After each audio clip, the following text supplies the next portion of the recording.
person on tonight, Father God. Father God, let everything be done decent and in order, Father. So, Father God, let us open our ears that we may hear, Father God, of the meeting that's going to be held on tonight, God. And we thank you for our president and the vice presidents, God. In Jesus' name we pray. Amen. Amen. Thank you, Sister Dunkley, for that. All right. We're going to go with us.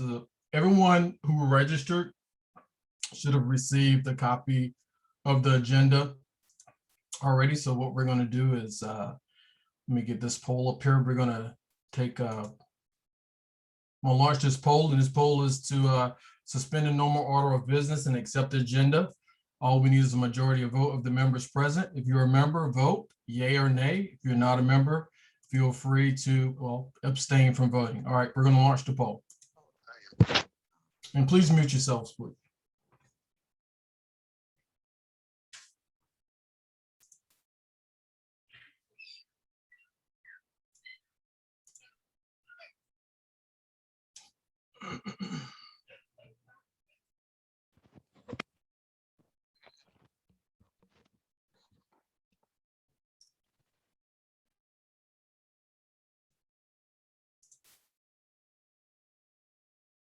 We have about 20 seconds left on the poll. Actually, on the vote, excuse me.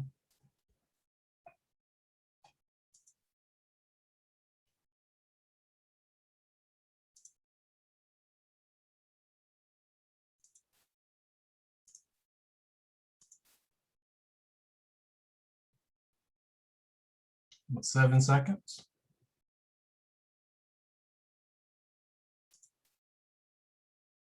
Okay, I'm going to end polling. I'm going to share the results. We have 88%. Madam Secretary, are you capturing that? Yes. Okay, thank you.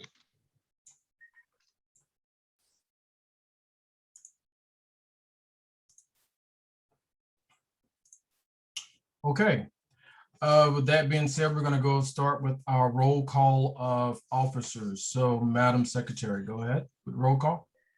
Okay, we have President Payne, who's present. First Vice President Kent Carter. Present. Second Vice President Sharice Kearns. Present. Third Vice President Michael Hemminger. Present. Treasurer Roy Austin. Present. Assistant Treasurer Adriana Spain. Present. I'm the Secretary Wanda Younger, present. Assistant Secretary Dominique Jenkins. Dominique Jenkins. Executive Committee at Large Karen Nightingale. Karen Nightingale. Executive Committee at Large James Younger. Present. Executive Committee at Large Simone Walker. Simone Walker. She's unable to participate tonight. Thank you. At Large Member Carolyn Kane. Carolyn Kane. Communications Leah Matterall. Leah Matterall. Criminal Justice Heather Kelly. Heather. Present. Okay, thank you. Criminal Justice Matt Rogers. Matt Rogers. Economic Development Megan Brew. Megan Brew. Environmental and Climate Justice Gabrielle Cantor. Gabrielle Cantor. Environmental and Climate Justice Kenyatta Clemens. Kenyatta Clemens. Housing Kelly MacBeth. Kelly MacBeth. Labor and Industry Maya Jones. Maya Jones. Legal Redress Brendan Meehan. Present. Membership Keisha Tinsley. Keisha Tinsley. Political Action Jamie Abrams. She's traveling and won't be here tonight. Thank you. Political Action Megan Reasor. Present.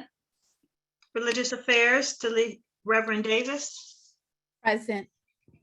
Religious Affairs Rosa Dunkley. Present. Scholarship, Adore Williams. Adore Williams. Scholarship, Jill DeWitt. Jill DeWitt. Special events, Marvin Nels. Present. Special events, Sheila Smith. And that concludes the roll call. Thank you, Madam Secretary. Okay, we're gonna go right into the next on the agenda. Hey, you know, we're 6 minutes into it and we have 71 people on the call. Thank you so much for attending tonight. We're gonna go right into the financial report. Mr. Treasurer and Secretary, if you don't mind.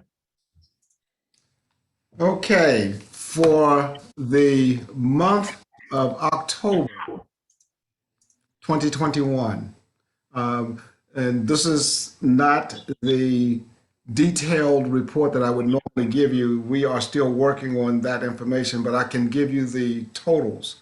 At the beginning of the month, we had a total of $181,841.39 in business savings. We still have that amount. We had $44,513.26 in the checking account. After all of our activity, the ending balance in the checking account is $18,954.31.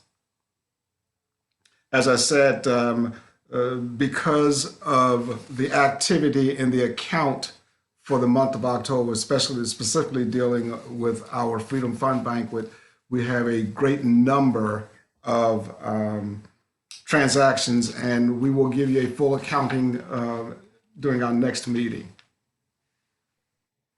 Thank you, Mr. Treasurer, for your verbal report. Madam Secretary.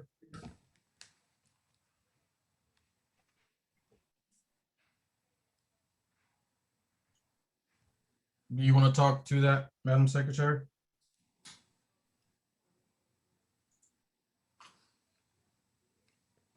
Okay, can you hear me? Yes, we can. Right, this is a preliminary report for the 2021 Annual Freedom Fund Banquet. And on the screen, it shows what our estimated total income was and our estimated total expense. We estimated that our total income was going to be $6,700, but our actual income was $12,910. We estimated our expenses would be $6,545, and our actual expenses preliminary is $6,196.71. So our profit preliminarily is $6,713.29.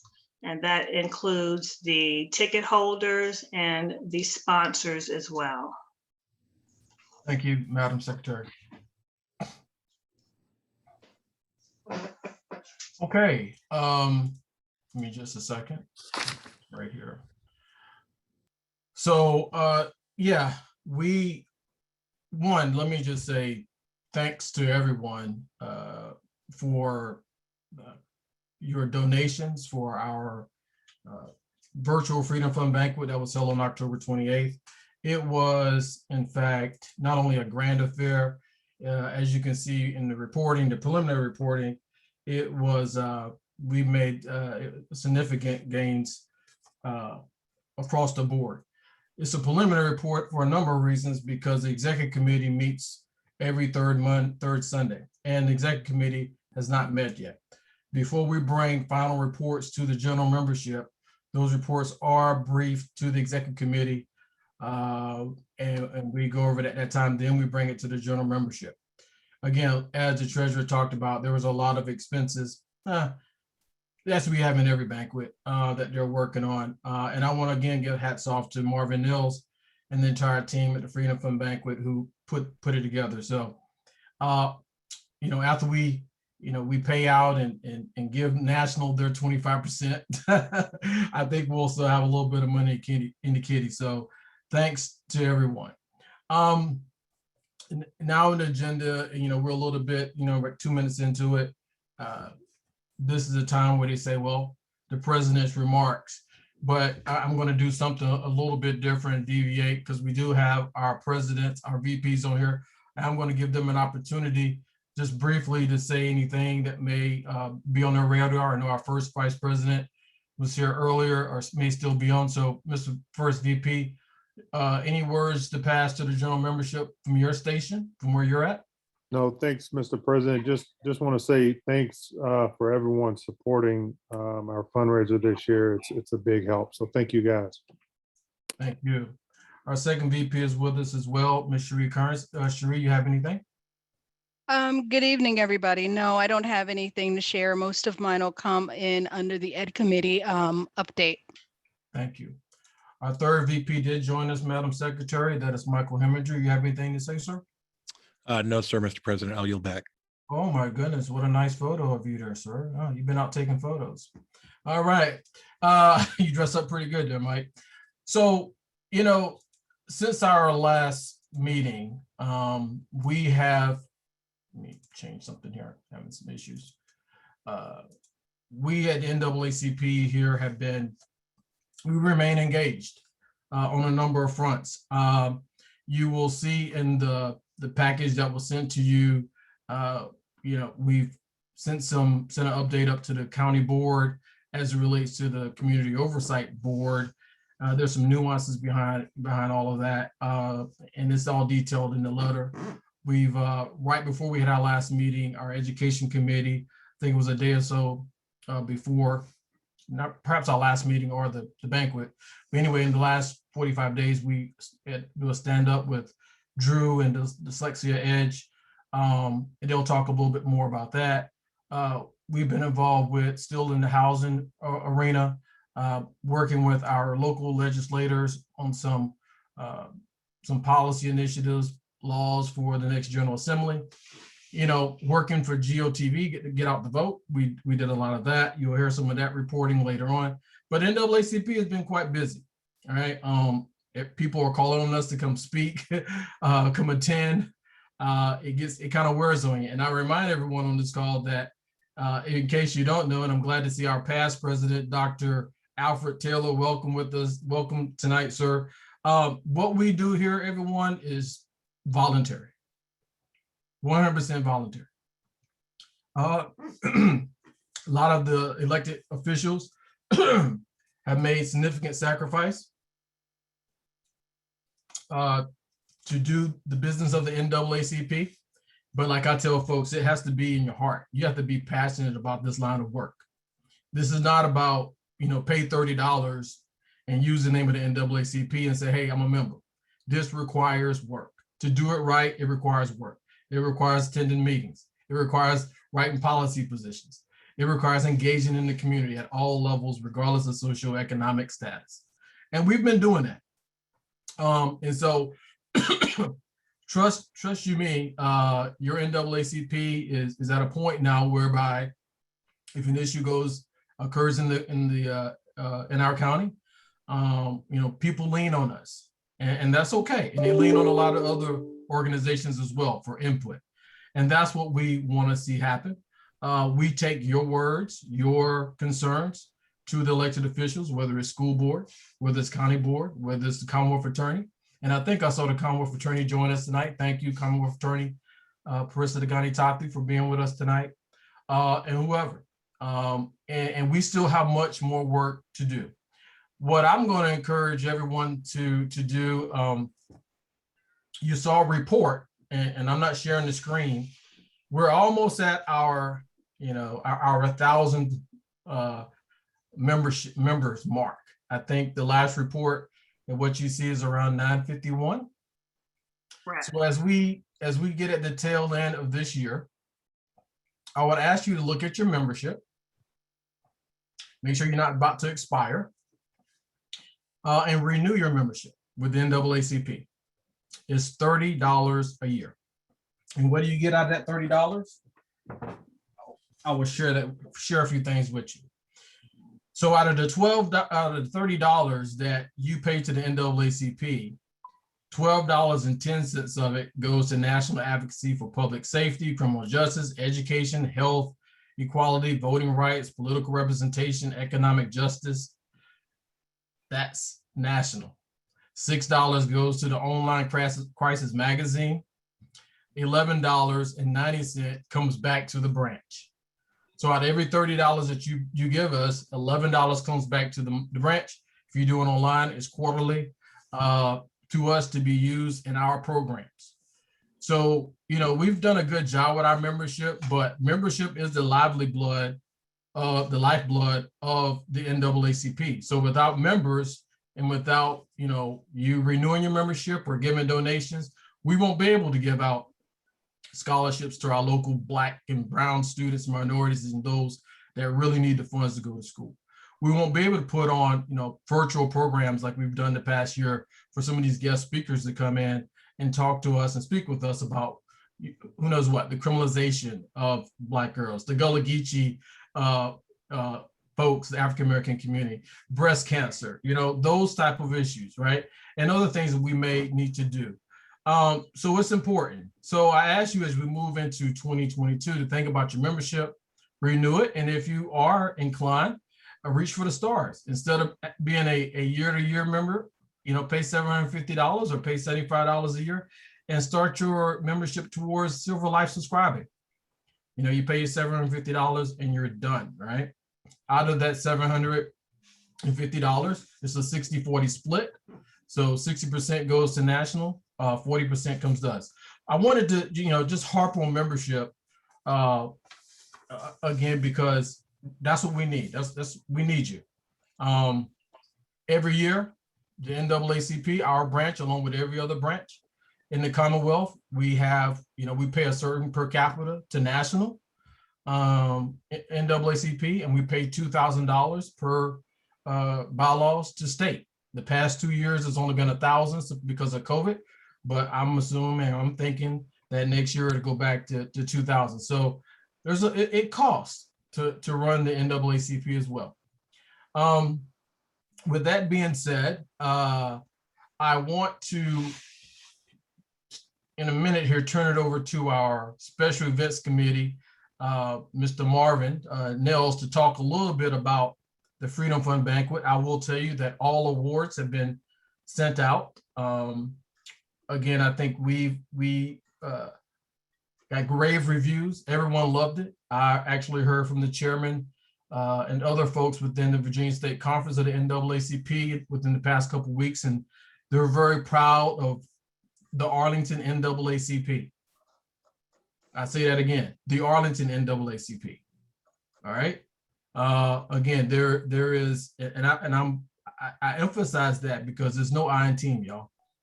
There is no I in team. So this is a branch effort, and good job to everyone who's associated with our branch because you did well. And I think we'll continue to set that standard for others to emulate, even though we have a long way to go. We're not perfect. We have things, administrative tasks that we need to still fix within our structure of the executive committee. I, as president, don't have all the answers. I'm still learning a lot, but we've come a long way. Those of you that have been in this NAACP, as long as I have, especially the Arlington branch, will remember what it was like 10 years ago, 12 years ago, okay? So let's continue to push, because there's a lot of work again for us to do. With that being said, Marvin, are you ready to provide your updates or any updates on the Freedom Fund Banquet before we go and pivot over to, I do have a few more minutes. Any questions for me before I go over to Marvin? Because I've done enough talking already. Any questions for me? If any questions, just come off the mic. If not, we're going to turn it over to Marvin. Could you clarify how we can confirm our membership? Thank you for that question, which is how can you confirm your membership? You can, did you receive a membership card in the mail? I believe so, but I'd have to go look. I don't know off the top of my head. Okay, if you send an email to our branch, 7047 arlingtonnaacp.com, our secretary will look into what we call, there's a platform called Salesforce. She can verify whether or not you have your membership and tell you when it, when it expires, or if you have one at all. So just send an email to the branch. And Madam Secretary, if you don't mind putting the email again in the chat, that would be greatly appreciated. Is that okay with you, Paula? Thank you. Yes, thanks very much. All right. Any other questions? All right, good. Okay, Marvin, where are you at there, sir? Here you go. Here, good evening. All right, floor is yours. Good evening, Mr. President, members. Thank you all for attending tonight's meeting. And I want to say another thank you for attending the Freedom Fund virtual banquet. I won't belabor any of the points that Mr. President or Madam Secretary have already stated, but I will add a couple things. Number one, this is November, December, January, then is Black History Month. So I have begun some preliminary thoughts in my head about this upcoming Black History Month program.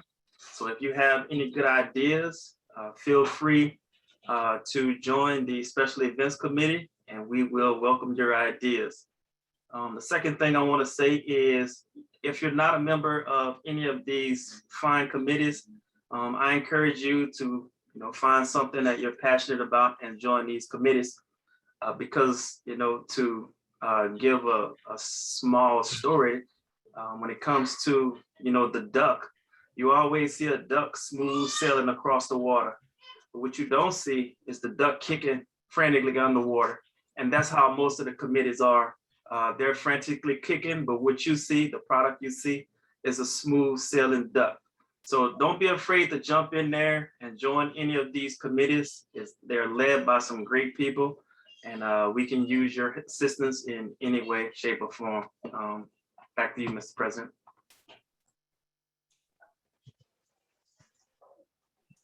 Thank you, Marvin, for such good work. And can't say it enough about, I like that piece of the analogy about the ducks under the water, legs kicking. That's how it goes here at the branch. Every one of our chairs, vice chairs, members of the committee, if you only knew how much work they're putting into what we do here, it is a lot. They're taking up a lot of their free time, and I realize that. Thank you, Mike, for putting that link in the chat for Miss Sabrina. Sabrina, you had asked the link where you can join us at the NAACP. Yeah, click that link, but I will emphasize that if you're joining online, pay strict attention to the drop-down menu once you put in your zip code. When you put in your zip code, it's going to ask you a couple things like associate with at-large or associate with 7047, depending on your zip code, right? So it's important to note that you do put in 7047. If not, you go into what they call the at-large group, and that just means you are a member at large. That means you can't run for office in your local branch. You can't hold a vice, so it makes things hard. We can get it fixed. In fact, we had someone right before the banquet who joined and got a Silverlight member and didn't click the right button, and we're going through all this stuff to try to get them on our branch, which we did, I think we did. But it's just pay strict attention to that. If you're unable to, and you don't want to do it online, send a check. You can go to our website, you can download the form, fill it out, mail it to us. Your membership will be instantaneous. We'll get you in there and you will be off running. Okay, we're ahead of schedule tonight. So being that we're ahead of schedule, I'm gonna talk a little bit about tonight.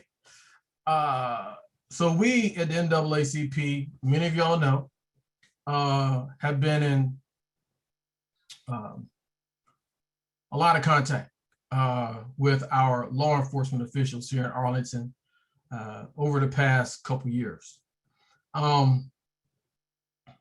Every day hasn't been Sunday, but we know that we have to work together in unity.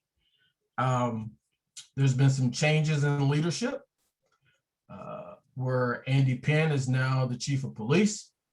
And, we have Deputy Chief Wayne Vincent, who's well known in the community, is now leading all efforts as it relates to community policing. He'll talk more about that. I just want everyone on the call to know how, you know, the executive committee, our criminal justice committee, we here at the NAACP, we challenge a lot. We challenge leadership a lot to look beyond the horizon. To, when you talk about law enforcement, to, you know, what a 21st century policing looks like. We should not be policing today in America like we did in the 50s or the 60s or the 70s, all right? We need to evolve.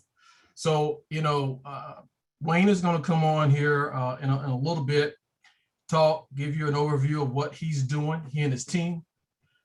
We look forward to being able to work with the police department in their community outreach efforts. We at the NAACP, you know, have strong feelings about the place and the of policing in America and where it needs to be. I don't need to sit here tonight and give everyone a history class on history in America or policing in America. That doesn't help us, but we do need to move forward because history is history. Let's try to make some good history here. There are a number of questions that came in tonight, and those questions I will ask and probably put in the link. I know there's already been some that's come in from you, Wayne. There are a number of questions from the membership people on this call that they want to hear answers to tonight or get input from Wayne and perhaps his team. And so that's what this is all about. So for the next 25, 30 minutes, we're gonna hear from Wayne, and then we're gonna open it up to questions. There'll probably be some back and forth. And if you wanna have a conversation with Wayne, raise your hand. We'll, you know, let you speak freely, but be respectful. We ask for everyone to be respectful on this call. I do have, myself and the secretary have the means to get people off this call if need be. And I don't want to have to do that because, you know, I love all of you, but I'll do what I have to do for the NAACP and this audience. Let's make sure the decorum is appropriate. So with that being said, Wayne, are you there? I am, Mr. President. Thank you again. I apologize for my voice. I'm a little hoarse, but hopefully you guys can hear me well. All right, hold on, Wayne. Let me get you here. Let me see if we can do you on the get your little. Forgot the spotlight thing here, Madam Secretary. Where Wayne them at? Oh, here they go. All right. Okay, Wayne, the floor is yours. Welcome to the Arlington branch in NAACP. I know you're not a stranger, but yeah, go ahead. If you are you sharing slides or anything, or no? You just talking tonight? I am talking tonight. All right, go ahead. I just thank you again, Mr. President, for the invite, the invite to engage with you and your membership. We certainly appreciate it. I certainly very much so appreciate it. Before I begin, I want to introduce my colleague. This is Corporal Mark Francis. He's a member of our community engagement team assigned to our Southside team. I asked Mark to join us this evening because I'd like to hear, him to share with all of you some of his input from what he's seeing in our community as well. But before I begin our presentation, and before I go further, Mr. President, I believe you have to give me access, since I do want to share a couple of slides if you could.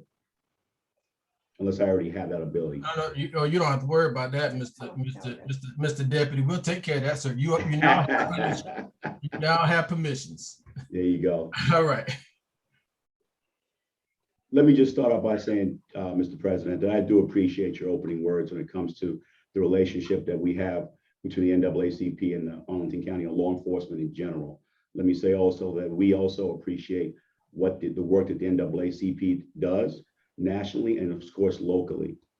You said it perfectly, I thought, when you said that every day is not Sunday. And like you said, we are not perfect either. But I think as we move into 21st century policing, I agree with you 100% that we have to move forward and work together as a community. And so I look forward to those conversations way past tonight. But again, I can't thank you enough for the opportunity And you can rest assured that I'm a big supporter, and I will always be here whenever you, any of your membership or anybody in our community needs or wants anything from us. So I'm going to start off our presentation with, I was asked to speak a little bit about our team and what we do.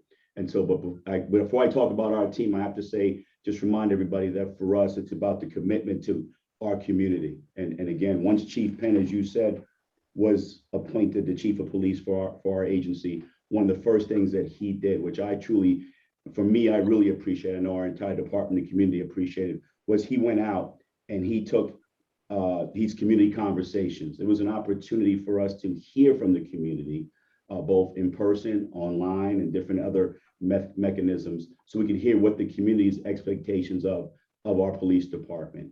We had several good conversations. We had several good emails, write-ups. Again, not everything is Sunday, but as a chief now works on his vision and what he sees going forward, we hope to get that out, or we would like to get that out in the coming weeks and months. And that is important to us as we move forward. But as you know, a few months ago, I was honored when the chief appointed me the deputy chief over the community engagement division. And I take that very seriously because of the commitment that I've had with our community over my past 25 years, and not just our community, but the men and women that I have the honor of working with each and every day. Next week. I'm going to talk briefly. My presentation is, I don't want to say it's short, but I know there's a couple of questions, and because I know you have a tight schedule in your agenda, I'm just going to briefly talk about our community engagement division and what it entails. We have a very unique division in Arlington. We use what we call a three-prong approach, where we conduct outreach through community, through our youth, and through our business. That is kind of unique. I know of no other police agency that does it that way, but it seems to be working for us. And just briefly to talk about all three, you know, our community outreach team, which is probably the longest standing one, they serve the primary liaison between the residential community and the police department regarding community and crime-based concerns and relationships building activities. Our youth outreach, which is the newest one, which is only a few weeks old, they work proactively to engage Arlington's youth through community-based education programs and relationship building activities. And last but not least, certainly, is our business outreach, which again is kind of unique, particularly in this area. They serve as a primary liaison between our business community and the police department. The best example of that are the community concerns we had in Crystal City and the Clarendon area, and some of the outreach we've done working with not just the residential community, but also our community that comes to Arlington, as well as our business, as to try and lessen those crimes surrounding our business communities.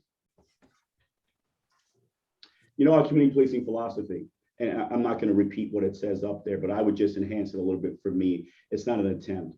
We must involve the community as an active partner when we address crime problems within our community. We know that, we understand that, and I think all of you there, I know you want to be a part of that. As most of you already know, you know, we here in Arlington, we've been practicing different facets of community policing since the 1990s, and I'm very proud to say now that, you know, now we're practicing a community policing philosophy through our engagement efforts under one unique division with executive leadership. And so it is a priority for not only our department, but throughout our agency. And again, for us, that is extremely important as we move forward, working with organizations such as the NAACP and building those partnerships, because only through those partnerships will we truly build a unique trust within our community. Do you want to add to that, Mark, at all? Okay. Really briefly, and again, these are just some of the engagement initiatives that we're currently doing. And I'm not going to go through all of them because I would take up all the time. But the two that I'm going to focus on, and Corporal Francis may want to talk briefly about a few. I'm going to talk about the summer camps and programs. Those are important to us because they directly affect our youth, which to me will always be a priority. You know, in the past, when we had the SROs in the school, we were kind of limited to just having camps in the summer, and they were still limited because of summer school and things like that. But now, because we're not school-centric, we're more community-centric when it comes to our youth, our summer programs have now expanded. We're not only going to, of course, we'll continue to do the AAA safety patrol camps, but we're now expanding now to overnight camps, using in conjunction with some of the local areas, rec centers, shall we say, as well as having even a teen community police academy. So I think looking out for us as we get into the winter months when usually camp registrations open, you're going to see more and more summer camps and programs coming from us. Secondly, I'm going to talk briefly about our Community Policing Academy, and that was formerly the Citizen Police Academy. We're going to be having 2 to 3 academies a year now, kind of expanding that a little bit. And I'm just going to speak briefly about that because it is important to us that we utilize this tool. That's a national program, but I think here in Arlington, we're trying to just take it to the next level, shall we say. Next year, we're going to have our normal Community Policing Academy, which maxes at about 25 participants, shall we say. But later on in the fall, we're looking at having a Spanish-speaking Community Police Academy. And that's unique in a sense where we haven't had a Spanish-speaking one in some time. So I think we're about due. And as I previously mentioned, our youth engagement is looking to put a teen academy together as well. Now, when I say Community Police Academy, I just want to be clear what that means. This is a unique opportunity for our community to engage with our police department intimately in a sense where we actually share with you all exactly how we train, how we police, what we do for make policy, things of that nature. It is truly a unique experience that not everyone gets an opportunity to do because we're limited. I wish I could give it to everybody that lived in the county, but it's impossible. And I will say this, moving forward, you know, it's important to us, like in all of our programs, we want our academy participants to be diverse. And so that's one area where I'll be hoping that I can come back to groups like the NAACP and say, hey, can you help us by making our academies more diverse, or giving us even somebody from your executive board where, again, you will be able to share with you some of our insight into how we police, why we train one way versus another. Again, I think it's a give and take. It's an education piece that I think your organization and even those in the community would really, really enjoy. Sure. Good evening, everybody. My name is Mark Francis, as Deputy Chief Vincent stated earlier. Just to touch on a few other programs here, and to also add a caveat to Deputy Chief Vincent's statements regarding the Citizens or Community Police Academy. I would very much highly encourage you when the opportunity arises to try to take advantage of that opportunity. I have not really known anybody that has participated in a program like this, or even to do something as simple as a ride along, that has not come away with a different perspective about policing. A lot of what the general public knows about policing in certain instances typically comes through news stories, which are oftentimes very enlightening, and they do share a lot of a perspective about policing. But sometimes people really believe that we police through the way that things are portrayed in TV shows, and believe it or not. And it is not until they actually get a chance to sit down and really kind of hear from the horse's mouth and experience some of the training firsthand that they get to experience policing in a different light. I want to be able to touch on the program that you see in the top left-hand corner, Reaching New Heights. It is a program that is geared towards the at-risk youth throughout our Arlington community. This is a program that is run by Ms. Tara McGee through the juvenile court system. Basically what it is, it involves officers engaging with the youth through a rock climbing program. They bring the youth out to typically to Earth Treks, which is down in Crystal City. And in that picture, you see Tara, who is pictured second from the right. And she's there pictured with 4 other officers. When the kids come in to engage with us, none of them know that we are actually the police.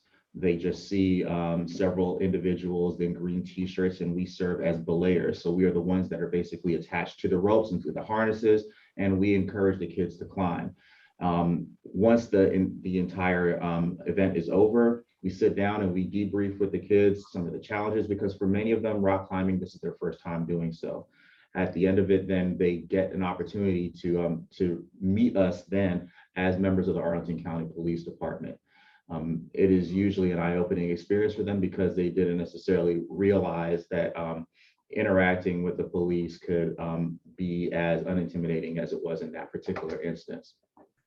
Over to the right from there, under neighborhood-based activities, that's a picture of me with several kids from the Knock Green Valley community. That picture, I believe, was taken on a day during the summer when a member of the community, she actually lives in Alexandria, but has several family members that live in Green Valley. She takes on many of the children throughout the neighborhood, just to provide childcare for them, for parents throughout the day. She doesn't really charge much of anything. She does it out of the goodness of her heart. Throughout the summer months, I would ride through Green Valley several times a week just to check on her in particular, because she always felt safer knowing that she at least had an officer kind of coming through every once in a while to check on her and the kids. Occasionally, in going down there, we'd bring water for the children just to make sure they had enough to drink, that they stayed hydrated. But the more that they saw us, the more that they became comfortable with our presence. Several of those kids in that picture, anytime that they see me or other officers from the community engagement division in the community, they immediately run up to us. They're always asking us for stickers, 7-Eleven Slurpee coupons, and it is just our opportunity to be able to not necessarily engage with them just in formal programming, but really taking advantage of the opportunity to get paid just to sit around and talk to children and talk to residents of the community. Thank you, Mark. I'm just going to briefly just mention something because under summer camps and programs, one other activity that we're working on, and I'm going to I have to call her out because I consider her a friend, but she also is not shy about reminding me, you know, what we should be doing in the community, and that's Sharice Kearns. And I remember I met with Sharice a few months ago, and one of the things that she reminded me, or she at least suggested to us, is that the police department should think about putting on some kind of forensic camp. And so that's a picture of one of our CSI, shall we say, officers. And so, Sharice, I just wanted you to know that putting on a forensic camp next summer or in the early fall, that is something that we're definitely looking at. It makes sense to all of us. It's police related. It's about science. It's about the math of it. So I just want to shout out to you and thank you again for that recommendation. And we are moving forward with that. Next slide. Just briefly, these are some of the events that are coming up. It is the holiday season as approaches with us, and one of our larger engagements we have going on right now is what we call Fill the Cruiser, which is basically where we're collecting toys for some of our children, our children in the community. These are the 3 dates that are coming up in the area. We've already had 2, which have been extremely successful. And so, for anybody that would be interested, and this is two-pronged. Let me back up a little bit. Anyone interested in donating toys, you can either come to the police, drop it off at the police department, or you can come to these three locations. I'll also add that if anyone is interested in just helping us collect or sort toys, you're also more than welcome to help us with that. We love to have the community come out and help us collect and to sort toys, because it is a lot of work. It does take a lot of time, because we sometimes collect in excess of hundreds of toys and we have to separate them. So again, I put that out to all of you. And as I'm sure those in education, through the education committee, already know, APS and ACPD are currently working on our MOU. There is a 15-day public comment process going on right now on APS's website. And I certainly encourage all of you, if you have not already, to take a look at that as we move forward with the MOU with APS. This, again, I just want to and again, I hope that all of you take at least, this is recorded, but take a snap picture of this. This is without question some of the best ways to stay in contact with us. Like Mr. President, I get a lot of phone calls throughout the weeks and months when things happen in the community, people wanting more information as to why the police are here, why the police are there, why is there traffic, why do I hear sirens? And these are some of the ways that I think that the best way that you can get it. The ones for me that I recommend to everyone is, if you're in social media, you should absolutely follow us on Twitter. And if you do not, even if you're not, or you are on social media, you should absolutely 100% register for Arlington Alert. Those are the two, in my opinion, the best ways to keep knowledge as far as what's going on in the county when it comes to critical incidents, critical situations, or you're wondering why the police may be doing something and you're wondering what's going on. I'm also going to pay attention to subscribe to police news and newsletters. The last highlight there, we put out a monthly newsletter that goes over our crime stats. It's very transparent. There's a message from the chief. There's more information as far as how we're engaging and follow-up investigations. Again, if you want to know what's going on in our community, I would highly recommend you subscribe to that. It comes out once a month. And lastly, I just want to give you all our information. These are the best ways to contact our community outreach teams, both the outreach teams north and south, our youth outreach, our business outreach. And I think you all know by now that we recently named Officer JP Montano, our Latino liaison. That's his website as he moves forward with liaisoning and engaging with our Latino community. So, Mr. President, that was short. It was sweet. It was probably shorter than you thought, but I really didn't want to take up too much time because I suspect that we have some questions that that people may want to ask. And, you know, I'm always more willing to listen, to engage, to have discussions than just have people listen to me. So I thank you again for the opportunity, and I look forward to further discussions. Well, thank you,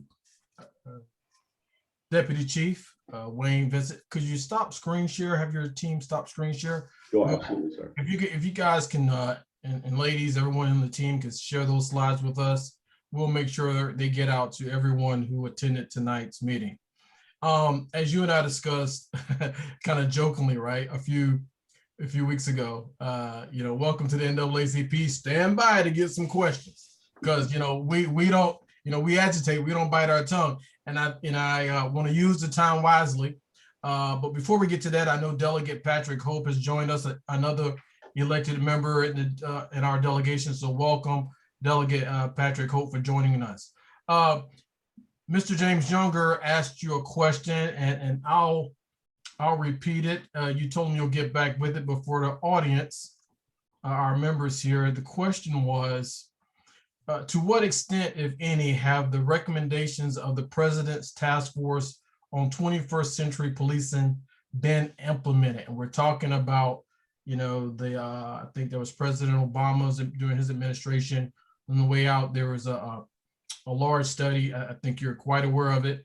Can you talk to us a little bit about that, and if any of those policies are being implemented that are recommended into ACPD?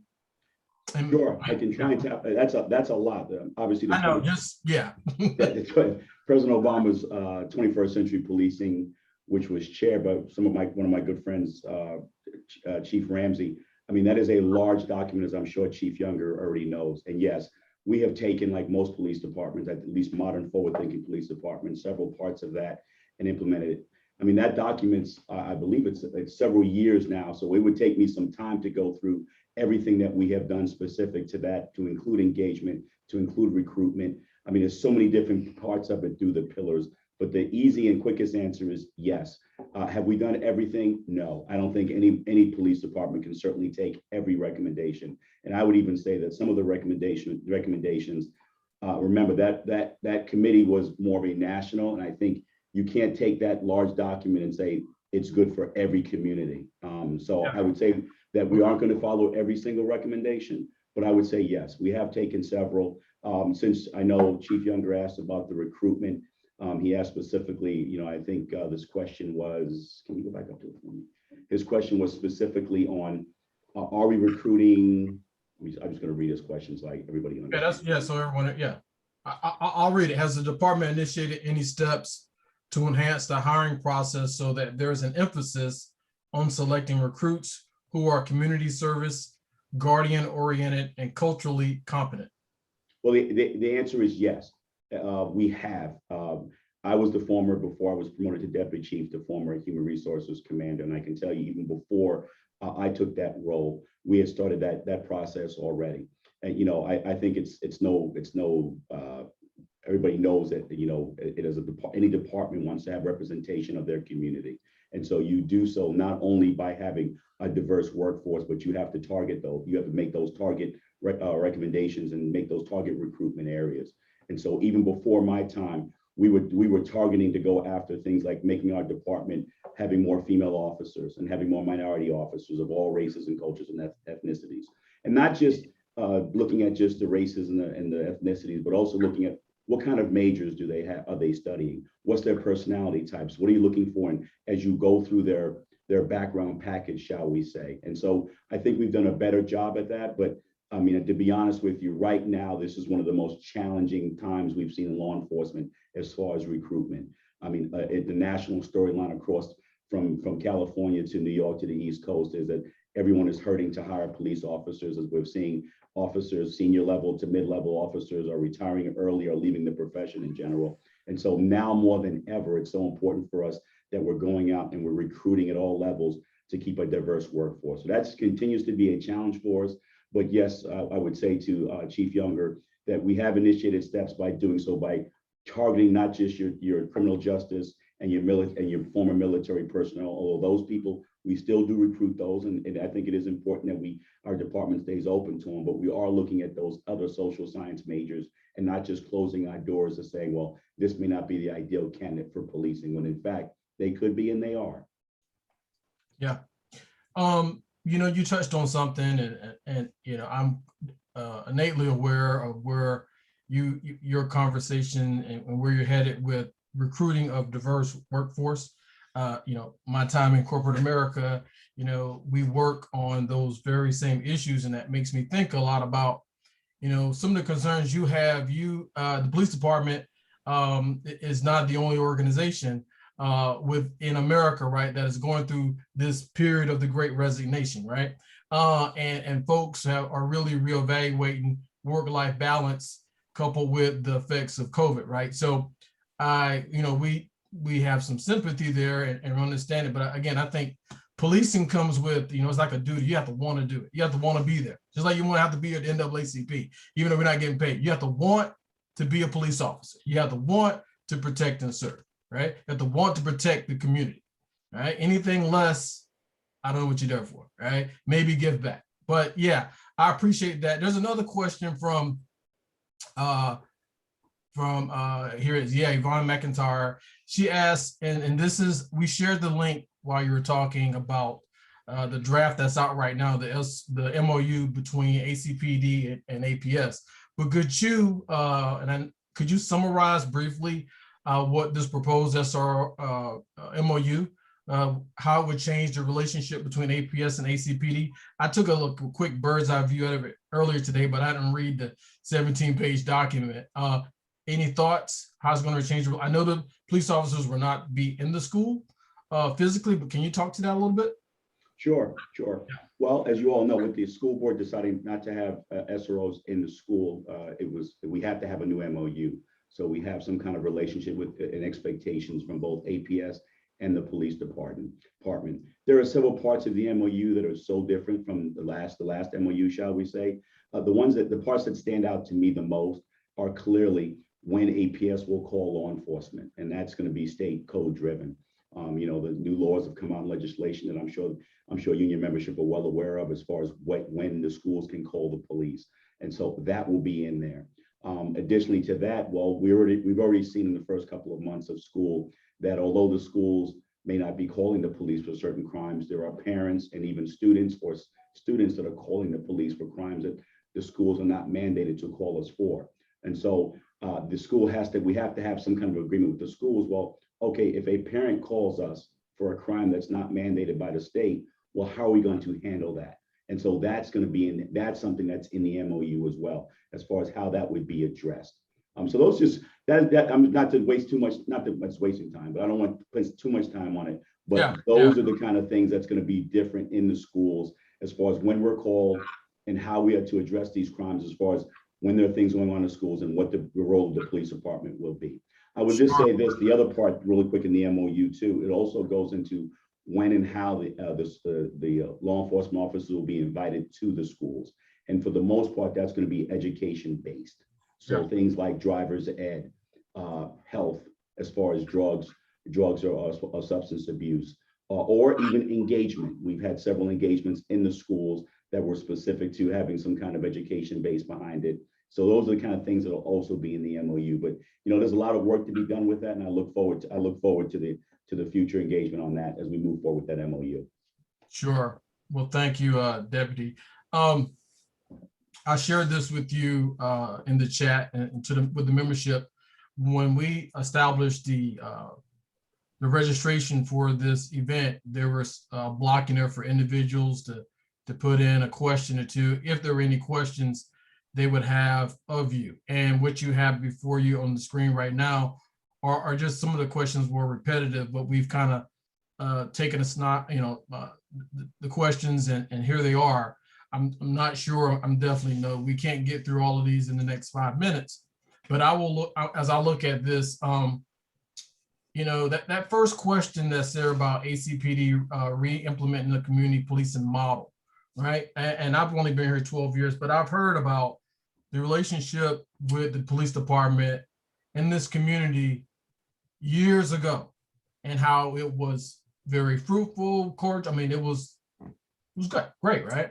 Now, and perhaps it is today in some parts, but there is definitely, there's this tension. So let's not, fool ourselves. There's this tension in the community. So what type of community policing model, as you look out in a community, I would say in America, who are you trying to emulate, or is it all dependent upon what we want here in Arlington? And how do you feel, what's going to make your model effective? Well, that's a great question, and thank you for that. Yeah. One part that I should say, one question that I'm always asked about, and I think it has a direct effect, is to any community policing model, is people in the community, they want to see the same face every day or every week. It's when the police department, because of all kinds of different reasons, whether it be promotions or it be transfers or whatever, which we keep having people see different faces. And so for me, I think one thing that we're trying to do, and that's again, but the model we're using now, we're being between community, youth, and business, and having a solid team under one division, we're giving people the same faces they're going to see and work with. Now we're expanding that into our patrol division as well to get them out of the cars as we see, because I see that's the next question. But I think the one thing I'm trying to establish is that the community is going to actually work and see the same officers day in and day out. And I think that's an important piece. That's the first piece as far as understanding and building that trust. Because again, that's the question I'm usually seen with is, okay, we had a great relationship with Officer X, but now they're gone. And what if for any host of reasons? Yeah, I'm going to try to combine two questions into one, Deputy Chief, if that's okay. There's a question that just came in from Delegate Hope, which I think is very important, being that the NAACP advocated strongly for the body-worn cameras. And then there's another question that came in that talks about community engagement, mental health professionals. There's been a lot of conversation, I know, in your senior leadership with county board officials that, the role of the police officers, right? Not to, and there's been some challenges, right? And we don't have enough mental health professionals here in the county or behavioral health. So thereby the police officer a lot of times ends up being the one who's at, Virginia Hospital Center for past their shift. And I know there's some challenges there. I want you to talk about that a little bit, but talk about, the question from Patrick Obis. Go back to it again. It just went out. There's a lot. Can you provide an update on the rollout of the body-worn cameras, and what is the position of ACPD on the use of speed cameras as an alternative to traffic enforcement? And then on the backside, just talk about the challenges that you're having in mental health and behavioral health. And there is one more question at the end. I know we don't have much time. I want to see what your relationship is with restorative justice and how y'all supporting that. So go ahead. Sorry, you just threw a lot at you. You just threw a lot at me, JD, but it's okay. Mark is going to talk really briefly about the mental health issue and the mental health question, then I'll get to the others. Okay, thanks. So as far as our role when it comes to mental health, I've been with ACPD now since 2017, and I came here from a department in Huntsville, Alabama. I worked for the Huntsville Police Department prior to coming here. One of the things that I appreciated about ACPD's approach versus my previous departments, and this is not to bash where I worked previously, because they do a lot of good work there. But here with ACPD, one thing that we mandated was crisis intervention training for all of our officers. Because of COVID, we really kind of slipped below that 100% mark of training all of our officers, making sure that they were crisis intervention trained. Because of COVID, we had to limit the number of classes, the number of people that we could have in classes, and then of course there was also issue with staffing instructors for those classes. That becomes very important because of the fact that DHS is also running low on numbers in terms of emergency services specialists, professionals that can actually go out into the community. Because prior to COVID, a lot of times they would arrive on scene, they would do assessments face-to-face, either at a person's home, wherever they were, sometimes maybe at the hospitals. Now, a lot of that is happening virtually. Because of the fact that their numbers have actually decreased, it has put an additional burden on the police department, because through Virginia code, when we have something like an emergency custody order or a temporary detention order, that is something that we as the police department have to maintain custody of under Virginia code.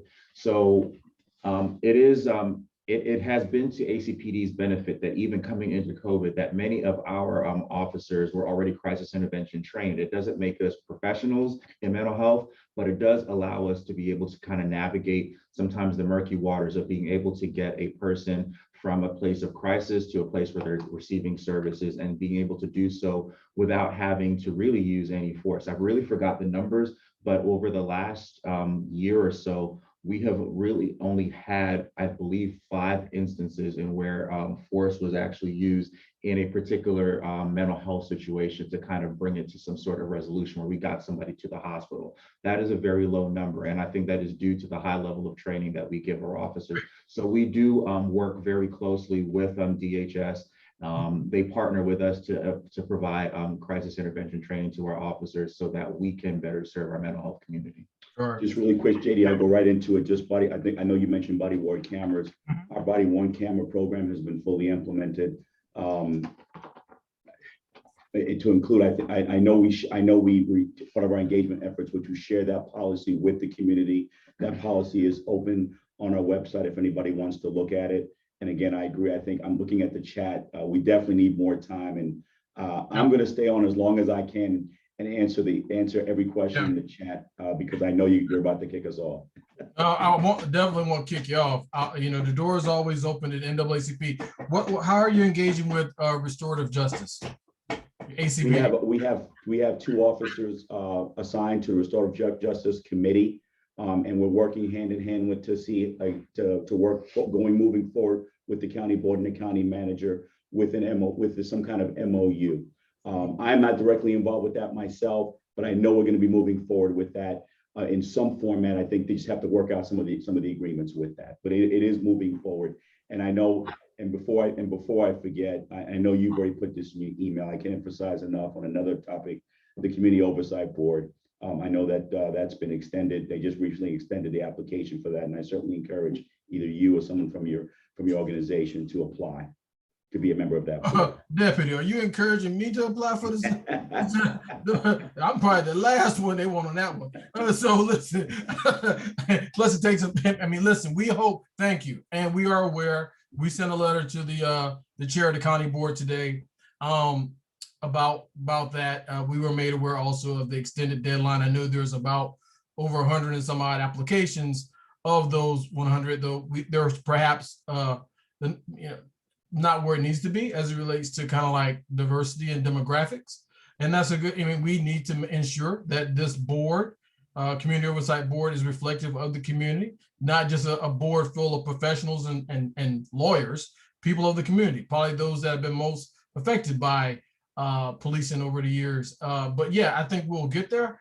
It just takes a little bit of time. And I saw the note from Bryna. Chief, Deputy, we appreciate you coming and being with us. There's a number of questions in the chat, as always that way, as people are wrapping up, despite being 30 minutes. There's some questions. I would like, on behalf of our members, what I sent you in the chat, which are some questions. If you can have someone on your team kind of capture the questions that are here.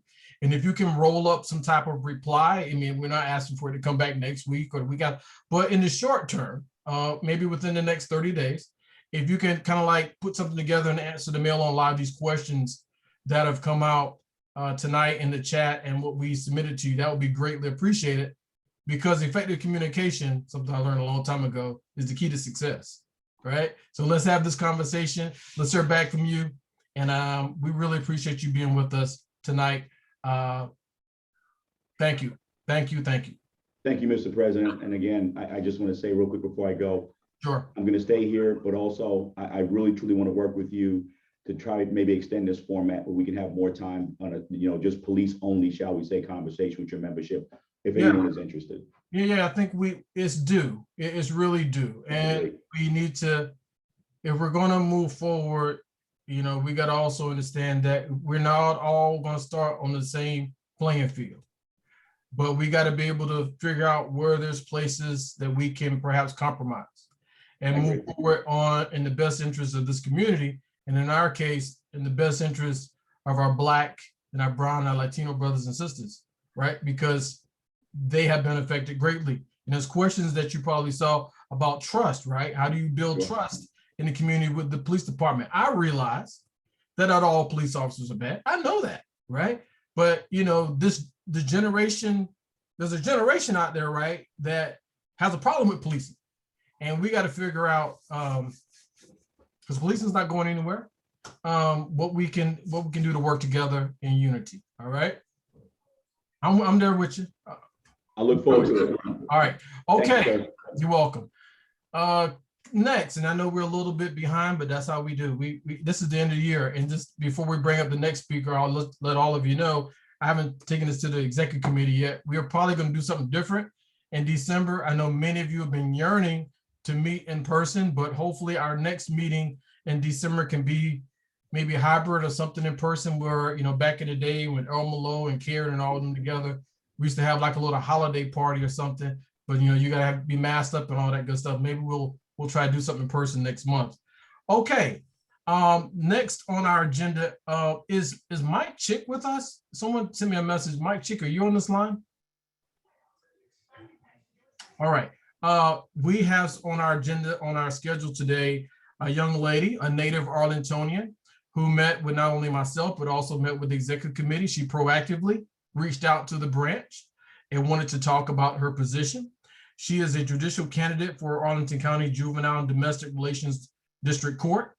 The NAACP is a nonpartisan organization. We don't endorse candidates. It is quite possible that the state conference will get involved and make a statement at some point in time about the candidates at many levels, and even in this level. But what we're doing right now is affording her the opportunity to speak to the NAACP, just like we've had political candidates in the past do. But she's going to have 5 minutes to speak with you about why she's running, why she put her name in the hat. Her name is Marcia Payne. Marcia, are you with us? Marcia. I am here. I just had to take my computer off of mute. Good evening, everyone. Okay, let me get off spotlight and give you the screen to yourself. All right, is that okay? Okay.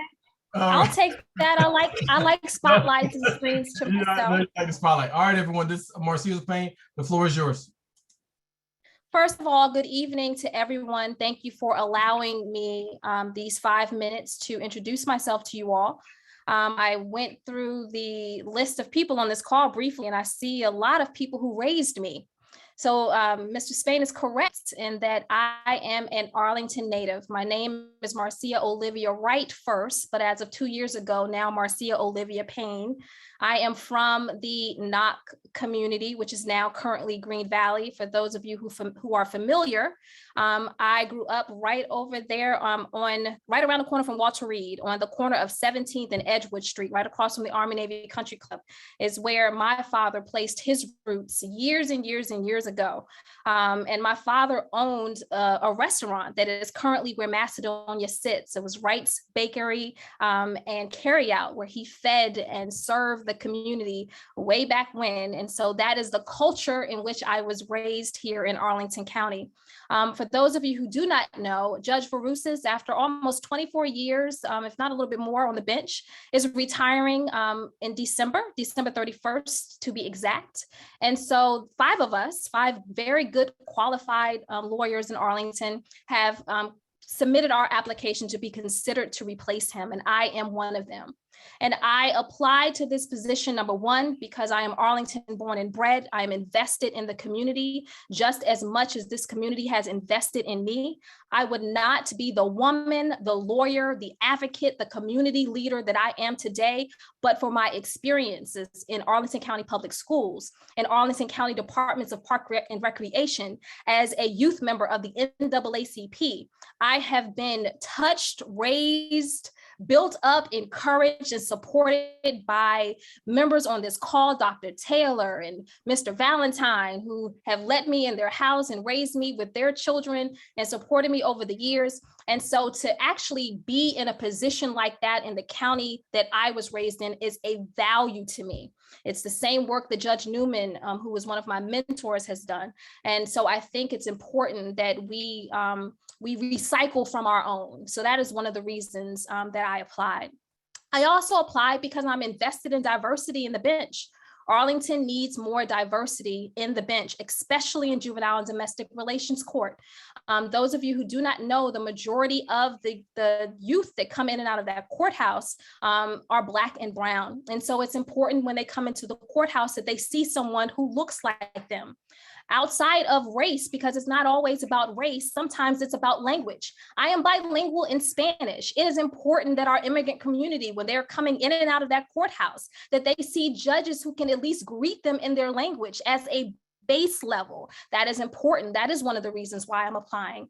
I'm applying because I am a youth and family advocate. I have dedicated my life and my career for the upliftment of our community, especially with our children. I run community-based organizations now that are very, very effective. I take at-risk youth and I educate them, I expose them, I take them on trips around the world. They go to Ghana every 2 years. When they are done with our program, those who came in as part of the juvenile justice system come out college bound. Some of them are applying to law school as we speak. So the program is effective and it works. My ear is to the ground.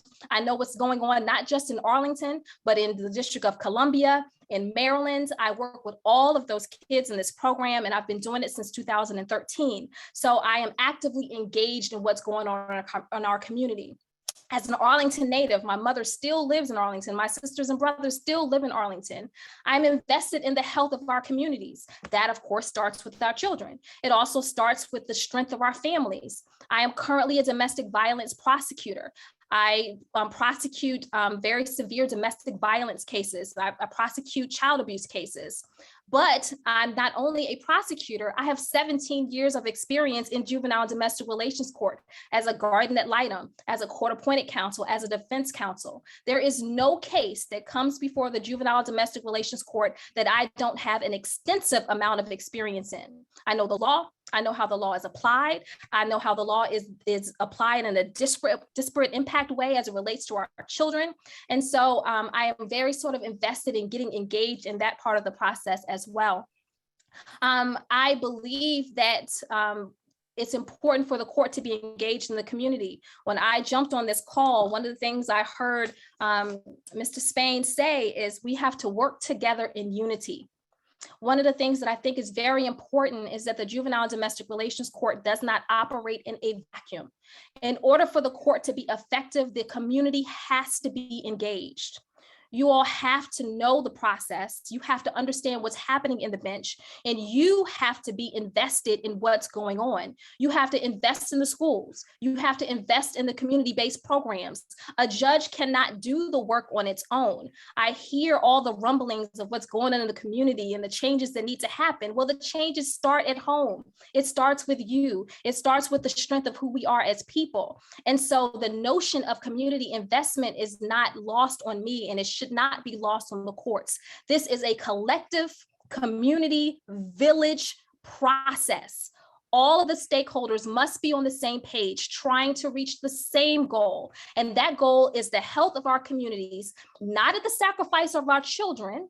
And you don't promote children and the health of our children at the sacrifice of the community. It is a healthy, careful balance that must be struck by someone who is invested straight across the board.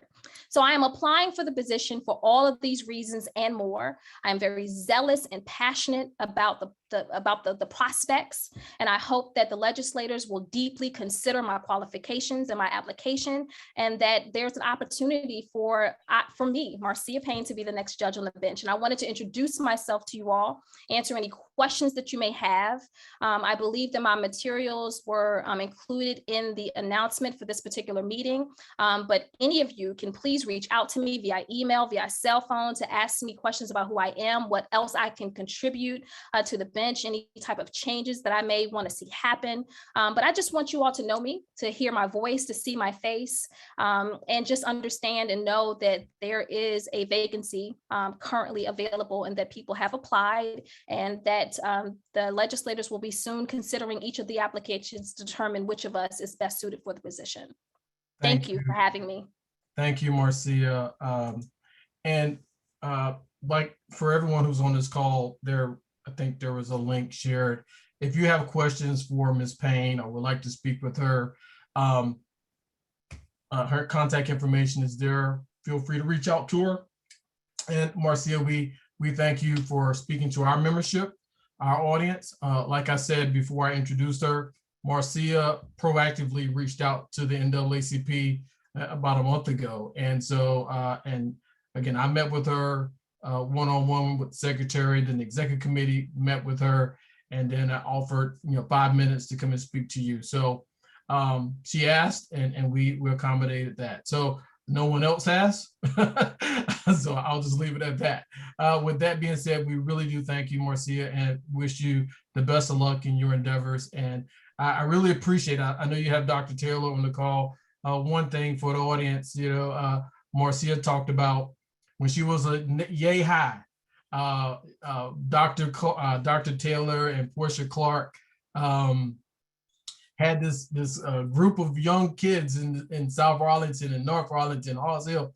They were part of the NAACP. They was 100 and some odd children, and they would go around singing in the community. I mean, it brought joy to my heart, and it was only we can be that way again today. But you've been invested for many years, Marcia, and we know where your heart's at. So God bless you and keep you safe. Okay. Thank you. All right, you're welcome. All right, we're a little bit behind schedule, but that's okay because it's the end of the year too, right? We're going to have our housing committee come up, Kellen, and then we're going to go to our political action, criminal justice, environmental climate justice, and education committee. Don't go anywhere, y'all. This is the NAACP. You don't want to miss what we got going on here. So, Kellen, where are you at? Thanks, Kellen, JD. our chair. Here we go. All right. I just had to go off mute.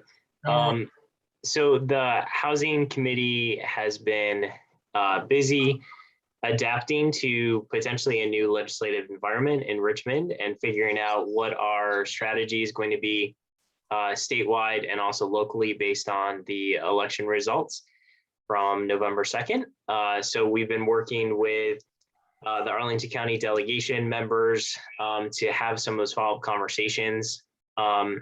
In addition to the ones that we've had previously this year, we've also been working with statewide advocacy, housing advocacy groups like the Virginia Poverty Law Center, Home in Richmond, and some other groups to help coordinate our strategies on making some real changes to help advance fair housing and affordable housing within Arlington and across the state. And locally, we're also preparing for a fair housing conference that should be taking place in February of next year that will highlight the data that comes out of the regional assessment of fair housing impediments that the Metropolitan Washington Council of Governments is currently working on and that we've been participating in for the last probably 6 months or so. So that information and the draft report should be coming out to the public in January or February timeframe. So we're kind of targeting our conference to look at issues around segregation, the data that comes out of this, as well as opportunity gaps between protected individuals and protected classes, and what we can do to sort of achieve real change and lasting change within Arlington on those issues. So those are some of the key things that we're doing. If people have questions, feel free to add them in the chat. And as always, we're always looking for more people to join the housing committee. And we meet the first Tuesday of each month. So if you're interested, please let us know. And we'd be happy to have you involved. So thank you, JD. All right. Thank you. Get my stuff here going. Okay, we're going to have our political action. I think this Megan. Hey, all right, let's get you going here. Hello, hi everybody. Go ahead. All right, well, the big news that I have this month is that our voter registration and get out the vote efforts were led once again by the amazingly talented Detta Kissel. I think she's already had to drop off of this meeting. But she also had lots of support from Jan Marie Pena, the Political Action Committee, and several other members of the branch. So thank you so much, everyone, for all of your hard work and participation. Under Detta's leadership, the Arlington NAACP held a total of 30 voter registration events in 2021. Those were mostly at affordable housing residences, which are often overlooked by other organizations. So we were really getting out there. At those events, we registered 33 people on site using paper applications and gave out hundreds of flyers with directions on how to register to vote. Although each of our voter registration events is also really about voter education and getting out the vote. Get out the vote efforts are usually measured in doors knocked. So this year we knocked on 1,604 doors.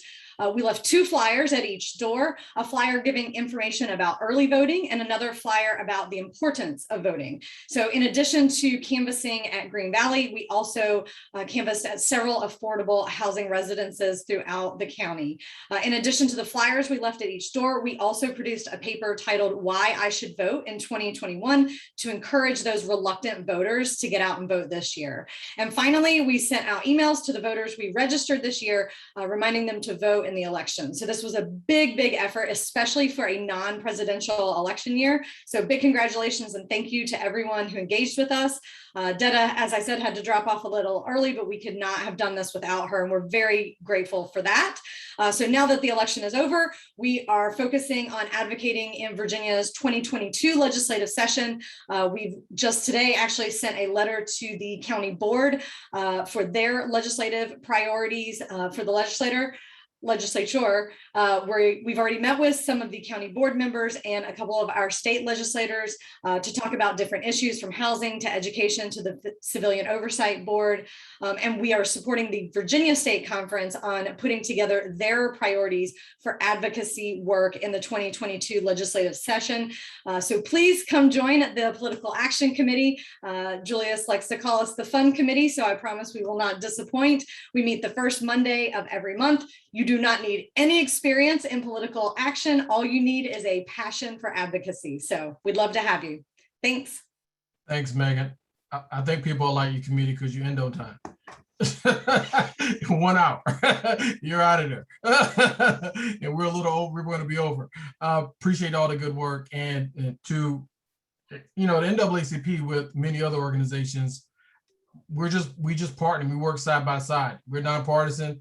We knocked on doors. We told individuals to get out and vote. We didn't tell them how to vote, but that's what this was all about. And we did a really good job this year, despite the effects of COVID. Criminal justice, Heather, are you with us? And for those of you on the call again, for this month, I remind you that a month and a half ago, we brought Heather on. Heather was on the committee. Heather is our new chair of the Criminal Justice Committee. The first vice president, Kent Carter, was the chair for a year.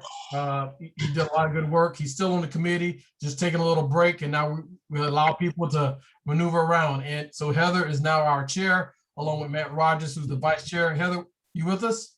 I'm here. All right, I'm here. Right. Okay, so some of the material that I was going to cover has already been covered during the course of the meeting. The first and most important point that I want to raise actually came to light in the last couple of days and was clarified. This one always insists on coming into the meeting, but was clarified earlier this afternoon, and Ms. Helfer during this call provided a link to the reopened application process for the Community Oversight Board. And we encourage all of our members to submit applications to very important community service opportunity. We really have a very strong community interest in having impacted members of impacted communities that are policed at different rates and in different ways, submit applications to participate in this board.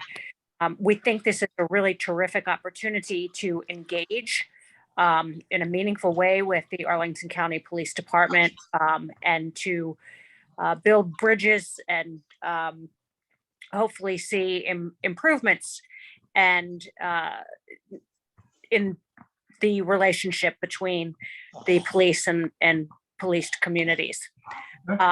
The application period closes now on December 3rd. The link is in the chat. If you need the link, you can contact me. I'll put my email address in the chat.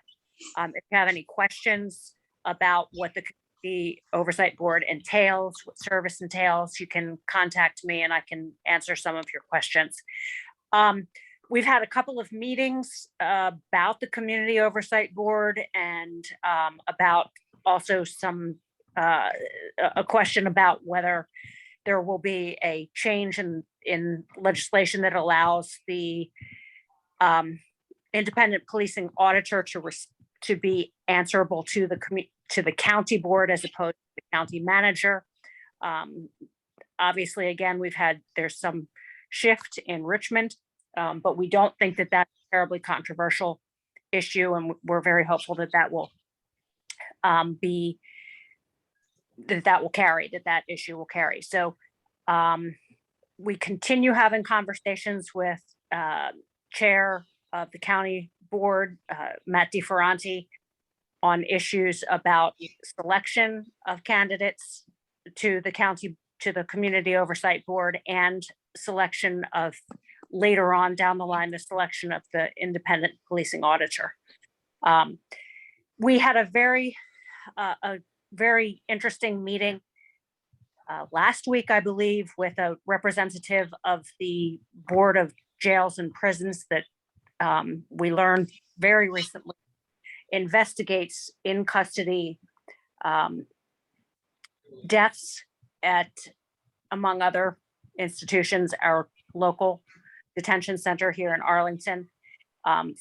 Wanted to get some information about what triggers investigations, the scope of their investigations, how investigations are conducted, and whether that board that was created by the legislature actually has any authority and power to effect any change once the investigations are complete, and if there is any finding of any pattern in practice in a particular facility. And got some answers that I don't think were ideal. There's not all that much authority to take any action once investigations are completed. And we are continuing at every turn to try to communicate with as many people as we can to push this issue to ensure that there's accountability and responsiveness in when they're in custody deaths. Yeah.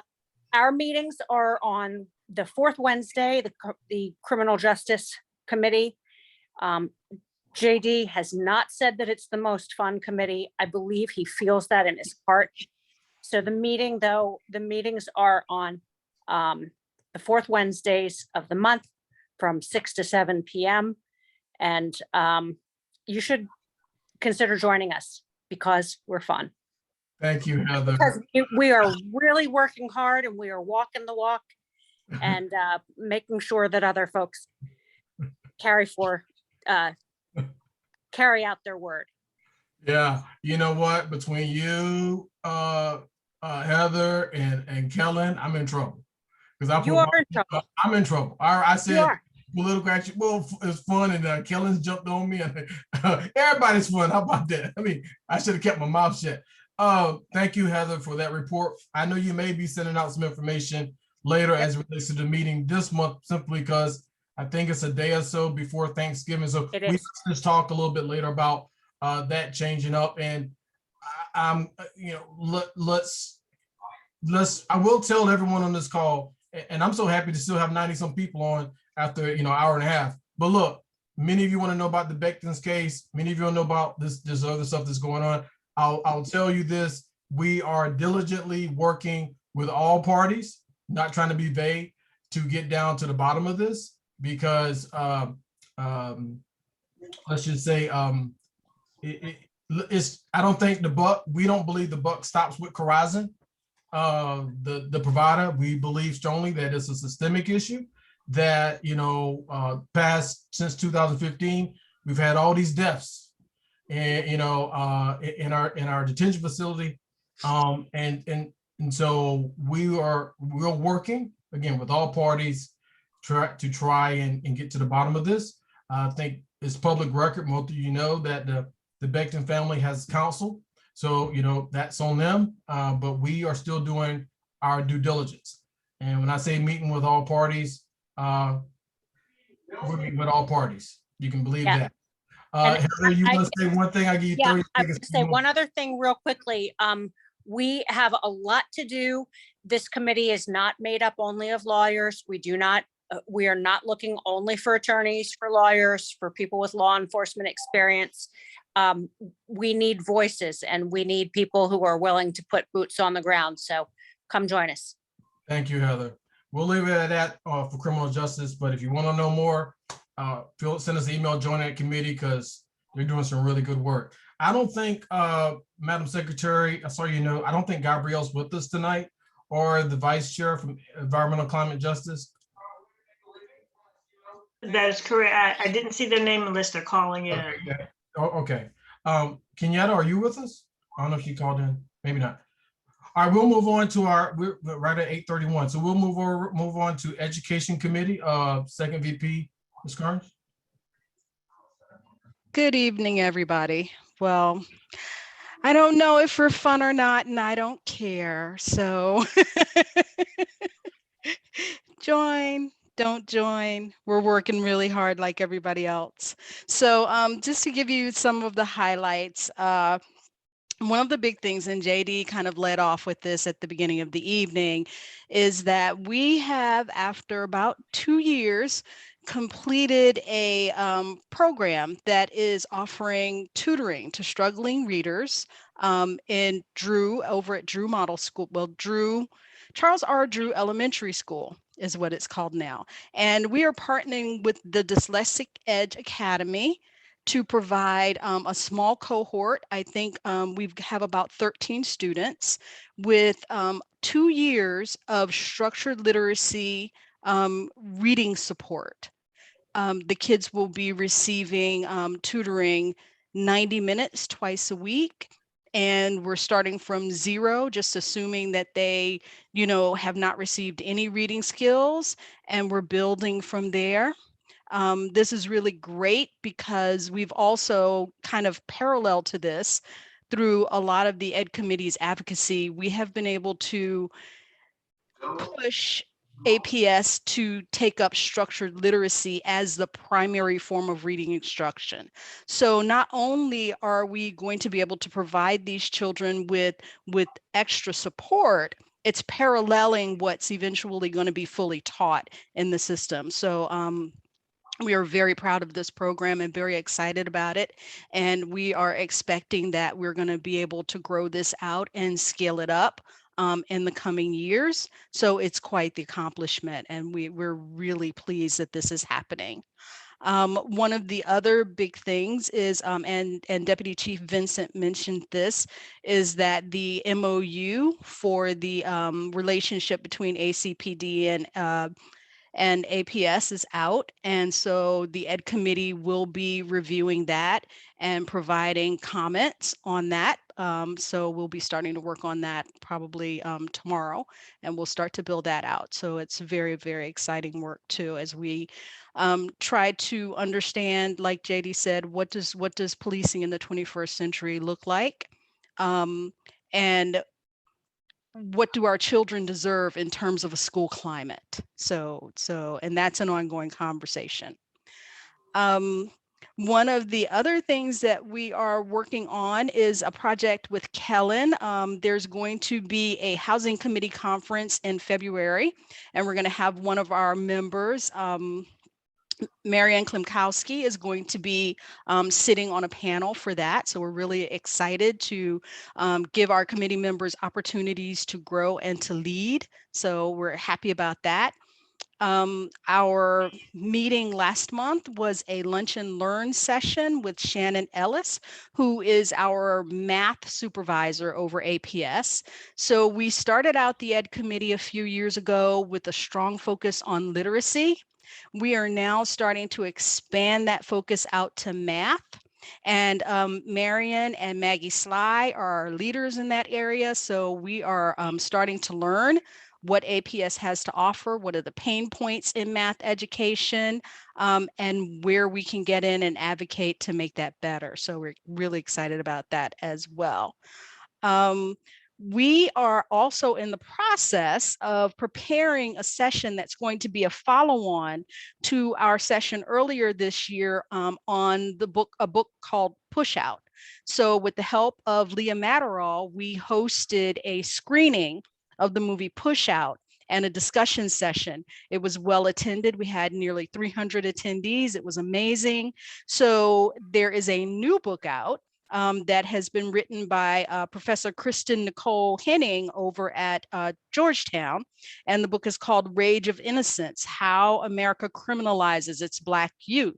And we have reached out to Professor Henning and we're asking her to come over and talk with us about her book and about the findings in her book. So stay tuned for that. We're really excited. I think that's going to be a really great event.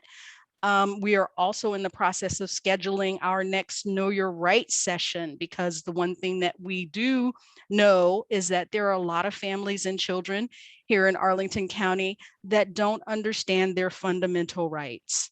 And we want to make sure that as children are encountering law enforcement, that they understand when they're being detained, when they're not being detained, when do they have to comply with the search, when do they not have to comply with the search, what is it appropriate for them to say or not say. So we're going to be setting that up so that we can, provide families with that very important knowledge, because what we're finding in school is that we teach our children to tell the truth, but they go in, they tell the truth, and you don't know what's on the other side of that. You don't know if they're telling the truth, but there's a case being built. So we want to make sure that our kids really understand what they can and can't do, and how they can engage with law enforcement in times where they are having these very tense encounters, where they're not on playgrounds and eating candy and getting school supplies and stuff, because that's the pretty picture. But the data tells us that behind that pretty picture is some stuff that's going on that's harmful to our children. And that's what we want to work with. We like the pretty pictures, but we also want our children to not be arrested and detained and sent to detention centers and things like that. So that is what our root work is to stop and slow that down. A couple more things. We have reached out to APS about the virtual learning program. And I know you guys may not know much about that, but it was a virtual program that was set up the beginning of this year to allow children who couldn't be vaccinated to come, to be able to continue their education. That implementation has not gone well. We brought in people from the state level to sit down and talk with them about what's happening. So we are going to be following up with Dr. Duran and others about that issue as we move forward with that. And finally, we will be preparing our budget and legislative priorities for APS. And that was something that we started last year, and it worked out pretty well. And we are going to take that work up again. I think that's it. If there are any questions, I'm happy to entertain them. And if not, feel free to email us. We can talk more, or you can reach out to me personally, and I'm happy to give more detail. All right. Well, thank you, Madam Second VP and co-chair of the Education Committee, for such an outstanding report. There's a lot going on in the Education Committee, y'all. So if you want to know more, reach out to the Education Committee. They have an email, reach out to the branch, reach out to the chairs. You want to join, you speak with the chairs. Hopefully, you have the time. A lot of work, a lot of projects. And this is not for those that want to come in short for a month. Because it's a lot of work. It's a lot of work. But I think what we like on the backside, what's beneficial, is when you see platforms like the literacy, the structured literacy piece, and that come around after a year and a half of the education committee working hard, actually getting to see the fruits of the labor. And it takes time for all of this, especially in an environment sometimes where people claim that they want to be progressive and we want to put in place new systems, but they really aren't. So we have to push and we have to agitate. But thank you, Cherie, for that, for such an outstanding report. I will use this time also, I know went into the Religious Affairs Committee. Pastor Davis put a comment out here. They're always seeking, the Religious Affairs, all our committees are seeking assistance if you want to come and join. But there's also, Pastor Davis, I know there's anniversary coming up. Can you talk to that? I'll give you 60 seconds. Can you talk about that? That's pretty significant anniversary that's coming up. If you're still on, can you talk about that anniversary for, I think it's Callaway? Yes, I would love to do so tonight. Thank you so very much. I know you would. I know you would. I know it. Go ahead, Pat, Madam Chair. You got 60 seconds. Good evening, everyone. It's been a wonderful meeting tonight and so good to be a part of this branch that is doing work everywhere. Callaway United Methodist Church, also known as the best church on Langston Boulevard, is celebrating 155 years of service to Christ in a community. It's just a major blessing that we're able to do the things that we do, and we thank God for it. On December the 4th, 2021, we'll have a virtual celebration. It will take place over Zoom. During that time, we have a guest speaker, Dr. Willie Jolly, as well as the jazz music of Dave Yarborough. And a very important part of the program as well is we are highlighting those who do exactly what our theme is, which is being able to focus and move forward. And so we are highlighting the work of Christine Perka for all that she did with our Courageous Conversations, Andrew Snyder for the work that he did bringing the community together for the Arlington Interfaith Network, and none other than our president, J.D. Spain, for all of the work that he has done in the last few years. I think he's done more in the last few years than some of us have done in decades and for this community. And so we want to take a time to spotlight him, to honor him for the work that he has done, not only for Callaway and this community, but for the entire Arlington area and Northern Virginia. And so we encourage everyone to be a part of that. And you can go to our website, callawaychurch.org, get your ticket, make sure that you are logged in to congratulate him at that time and to share in our joy. Thank you again, Mr. President, for this moment. Thank you, Madam Chair. And, I got this is you know how the NAACP goes. I said at the beginning, this is team. So wherever we get, whatever comes my way, it's the branch. And we've come a long way, but I stand on the shoulders of folks like Dr. Taylor, who I think is still on this call, Portia Clark, Tyrone Sims, everyone has their own leadership style, right? And there's this old line about together we stand, divided we fall. And I will tell you, if you don't stand together, even at the NAACP, no matter where you at, if you don't stand together, you will fall apart. I've been in enough organizations, you will fall apart.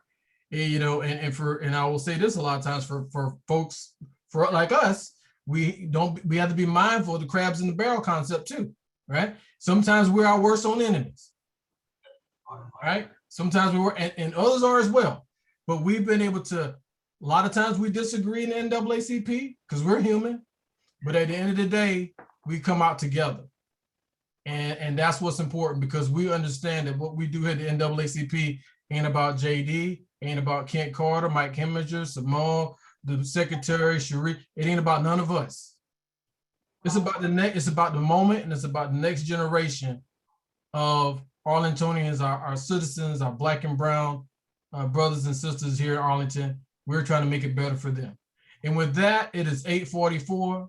I have nothing else to say. I'll stick around like I usually do for people, but this right here, ladies and gentlemen, concludes the meeting. It is 8:44 and we still have 82 people on the call. God bless each and every one of you. If you need anything from us, reach out to the NAACP. We have your back. That concludes this meeting.